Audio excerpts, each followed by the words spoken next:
इस पूरे इलाके के लिए आपका रोड मैप क्या है? हमने आपको बैकरूम बॉय की तरह बीजेपी दफ्तर में तो काम करते हुए देखा है, लेकिन क्या है यहाँ पर, आप क्या प्लान कर रहे हैं, क्या सोच रहे हैं? क्योंकि ऐसा नहीं, अभी भी ट्रैफिक, सड़कें, बहुत कुछ करना जरूरी है यहाँ। बिल्कुल, ये करना हर वक्त जरूरी होता है, हम कर भी रहे हैं। देखिए अंजना जी, मुझे लगता है कि उत्तराखंड में और गढ़वाल क्षेत्र में सबसे बड़ी समस्या पलायन की है। हमारे गांव खाली हो रहे, जहां हमारे पुरखे चले थे वो पगडंडियां सूनी हो गई है, वो भूथा हो गई है। आप जब टाइप करेंगे गूगल में घोष विलेज, तो घोष विलेज में उत्तराखंड के बहुत सारे गाँव हैं।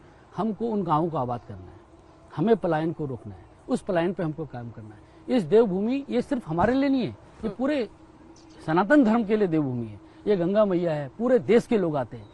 आप देखिए बद्रीनाथ, केदारनाथ पूरे लोग जाते हैं, वैली ऑफ फ्लावर्स लोग जाते हैं, हेमकुंड साहिब जाते हैं। इन लोगों को अच्छी सुविधा देना और इन सबसे अपनी आर्थिकी को मजबूत करना, ये हमारा प्लान है। अभी ट्रेन चल रही है, हमारे एयरपोर्ट से एयर कनेक्टिविटी बढ़ रही है, रेल कनेक्टिविटी बढ़ रही है, रोड कनेक्टिविटी हम अच्छा कर रहे हैं। अभी जिस क्षेत्र में आप हैं, इस क्षेत्र में वेलनेस का जितना काम हो रहा है, पूरी दुनिया में जो वेलनेस से जुड़े हुए लोग हैं वो इस इलाके में आ रहे हैं। हमारा प्रयास है कि कुछ इलाके को वेलनेस के लिए हम तैयार करें, कुछ को तीर्थाटन के लिए करें, कुछ को पर्यटन के लिए करें, कुछ को वाइल्ड लाइफ टूरिज्म के लिए करें। तो आप देखिए इसमें हमारे उत्तराखंड में 10 नेशनल पार्क हैं। राजाजी नेशनल पार्क हमारे पास, एलिफेंट रिजर्व है, टाइगर रिजर्व है, हमारे पास जिम कॉर्बेट है, हमारे पास नंदा देवी बायोस्फीयर रिजर्व है, हमारे पास बिनसर फॉरेस्ट है, हमारे पास इतना कुछ है वाइल्ड लाइफ टूरिज्म में कि आप अकल्पनीय है। इन सबको करके उत्तराखंड के प्रत्येक व्यक्ति को इसके साथ जोड़ के बेरोजगारी को खत्म करके रोजगारी देके पलायन को रोके एक नया उत्तराखंड, और जो मोदी जी ने कहा है कि आने वाला दशक उत्तराखंड का होगा, उसको चरितार्थ करना है। विकास का रोड मैप है, इतना प्लान है। प्रधानमंत्री हर मंच से अपने भाषण में ये कहते हैं कि मैं कहता हूं भ्रष्टाचार हटाओ, वो कहते हैं भ्रष्टाचारी बचाओ। विपक्ष, अब 10 साल से आपकी सरकार है, अभी भी आप विपक्ष के भ्रष्टाचार पर ही टारगेट करके जनता का वोट पाना चाहते हैं, इसकी वजह क्या है? अब मैं फिर आपको दोबारा उसी सवाल पे आऊंगा कि नोटों के बंडल मिल रहे हैं, कमरा भर के बैग भर के नोट मिल रहे हैं, इस पे कार्रवाई नहीं करें। इनका जो 70 साल का भ्रष्टाचार था वो खत्म ही नहीं हो रहा है। हम तो दुखी है कि कितना कुछ किया इन लोगों ने, भ्रष्टाचार की इंतहा कर दी, अभी तक खत्म नहीं हो रहा है। 10 साल हो गए, कितने और साल लगेंगे राम जाने। इसलिए आप इसको चुनावी मुद्दा बनाना है? चुनावी मुद्दा नहीं, समाज में कुछ भी होता है तो उसको तो समाज के मुद्दे हैं। हाँ। अगर नोट के नोट दिखते हैं, भ्रष्टाचार का भ्रष्टाचार दिखता है तो जनता जरूर पूछेगी। अंजना जी, आप तो इतने समय से टेलीविजन इंडस्ट्री से जुड़ी हैं, क्या कोई ऐसा हो सकता है कि हम कुछ चिपका दें जब तक जनता इस पर रिस्पॉन्ड नहीं कर रही है?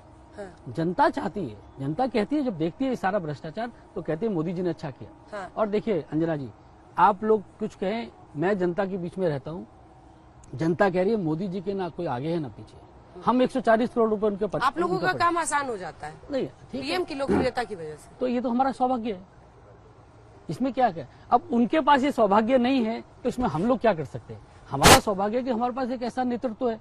इस पर विपक्ष पलटकर तुरंत कहता है कि 2004 में कौन था, जब शाइनिंग इंडिया का कैंपेन बीजेपी की तरफ से चल रहा था, लग रहा था कि एकदम प्रचंड जीत आएगी अटल जी के नेतृत्व में, उस समय कौन था विपक्ष से? कोई चेहरा नहीं था।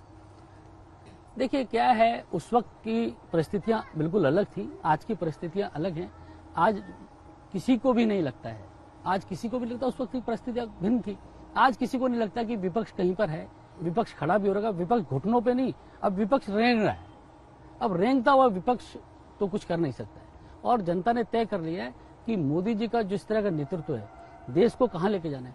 आप अंजना जी, आप गाँव में जाइए, दुर्गम गाँव में जहाँ सड़क नहीं है, गांव के बुजुर्ग लोग कहते हैं देश का डंका बज रहा है, पूरी दुनिया में डंका बज रहा है। उनको बेचारों को, गांव वालों को क्या लेना देना है? लेकिन कहते हैं साहब अमेरिका में भी डंका बज रहा है, दुनिया में डंका बज रहा है, हमको लोग बताते। तो ये फील है जनता का। कांग्रेस के घोषणा पत्र को प्रधानमंत्री हर मंच से, मैं पीएम जो बड़े इश्यूज उठा रहे हैं उस पर 3 सवाल आपसे कर रही हूँ। मुस्लिम लीग का घोषणा पत्र कह रहे हैं क्या? क्योंकि कांग्रेस यही कह रही है कि ये फिर आ गए चुनाव को, अब हिंदू मुस्लिम करेंगे, हिंदू मुस्लिम करके ही ये जीतना चाहते हैं। मैं इस सवाल का जवाब आपको थोड़ा सा उत्तराखंड के परिप्रेक्ष्य में दूंगा, क्योंकि आप चुनाव वहां ले जाके मैं चुनाव यहाँ लड़ रहा हूँ। 2017 की याद कीजिए, 2017 में मुस्लिम लीग से कैसे मैं इसको कनेक्ट करता हूँ। हरीश रावत जी की सरकार थी, मुख्यमंत्री थे, उन्होंने कहा था हम जुम्मे की छुट्टी देंगे, हमने तो नहीं कहा। अब देवभूमि में जुम्मे की छुट्टी देंगे तो क्या होगा? अभी जो 2022 का चुनाव निकला, जो श्रीमान चुनाव लड़ रहे हैं वो अध्यक्ष भी थे, उस वक्त चर्चा आई कि उत्तराखंड में एक मुस्लिम यूनिवर्सिटी खोली जाएगी। हमने तो नहीं किया। आप हमको कहते हिंदू मुस्लिम कर रहे, जुम्मे की छुट्टी हमने घोषित की। आप बताइए, मुस्लिम यूनिवर्सिटी कांग्रेस के हमने घोषणा पत्र में तो नहीं है कोई ऐसे जुम्मे की छुट्टी। मुस्लिम लीग का कैसे है? नहीं, यहाँ उत्तराखंड के वो तो मैं 2017 में समझ गई, लेकिन अभी जो कांग्रेस का मैनिफेस्टो है उसमें कहाँ है ऐसा कुछ? तो नहीं, है? उन्होंने मुस्लिम पर्सनल लॉ बोर्ड में बहुत सारी चीजें हैं उनकी जो हाँ। उसमें है सारा। हाँ। तो इसलिए इनके खुद के ही काम जब ये तुष्टीकरण करेंगे और हम बोलेंगे भी नहीं, तो ये तो अच्छा बात नहीं। प्रधानमंत्री नरेंद्र मोदी तीसरे मुद्दे पर कहते हैं कि आने वाले वक्त में मैंने अभी से तैयारी शुरू कर दी है, मैं तो 47 की तैयारी कर रहा हूँ, विकसित भारत की तैयारी कर रहा हूँ।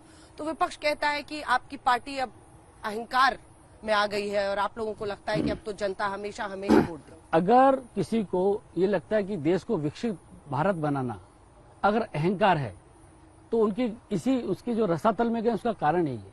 अगर कोई कहता है कि देश को आगे बढ़ाना है, ये अहंकार है। अगर कोई ये कहता है कि अगला दशक उत्तराखंड का होगा, ये अहंकार है, तो फिर मैं उन लोगों के ज्ञान पे क्या बोलना है। इसमें तो कोई अहंकार नहीं है। देश को आगे बढ़ाना, समाज को आगे बढ़ाना है। प्रधानमंत्री के बाद मैं अब सीधा आप पर आना चाहती हूँ, क्योंकि बलूनी साहब, हम लोगों ने आपका बहुत लंबा करियर देखा है। सेहत से भी आप बहुत जूझते रहे और लंबे वक्त तक आपने कैंसर को बैटल किया। और मुझे लगता है कि इससे बहुत युवा जो सुन रहे होंगे, हर उम्र के लोग बल्कि जो सुन रहे होंगे, उनको बहुत हिम्मत और प्रेरणा आएगी, क्योंकि आपने कैंसर को बैटल करने के बाद इतनी बड़ी चुनौती ली है। ये सफर आपके लिए मुश्किल तो रहा होगा। नहीं अंजना जी, बहुत मतलब कई रात ऐसा लगता था कि लौट के नहीं आएंगे, सुबह नहीं होगी। और जीवन के बड़े मेरे तो खराब पल उस वक्त थे। और मैंने उस वक्त भी, मतलब मैं आपको सच बताता हूँ कि मैंने कभी भी ऐसा पल नहीं रहा मेरे साथ में जब मैंने अकेले कमरे में बैठे हुए सोचा नहीं हो कि उत्तराखंड की समस्या का समाधान मैं पहाड़ पे कैसे कर सकता हूँ। मैं अकेला बैठा रहता था, आईसीयू में महीनों में रहा।